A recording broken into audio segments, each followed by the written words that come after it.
Hello, Mr. Geisler here, and we're going to talk a little bit about this question number 2. It says an algebra class has 20 students and 20 desks.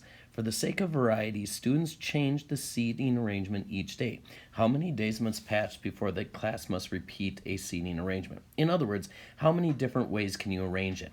Well, remember that if you have some number of things, in this case we have 20 things, and if we want to arrange all 20 of them, the way we do that is using factorials. So what I'm going to do is I'm just going to put this answer here in as a factorial. Now the computer will accept that answer as correct.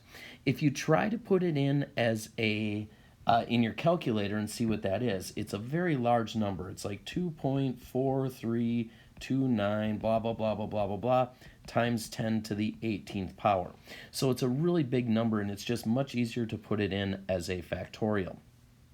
The second one says, suppose the desks are arranged in rows of 4. How many seating arrangements are there that put Larry, Mo, Curly, and Shemp in the front 4 seats?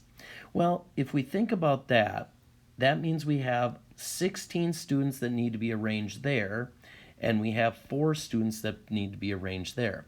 So I'm going to arrange all 16 of my students there by doing 16 factorial and multiplying that by all my students there, which is 4 factorial.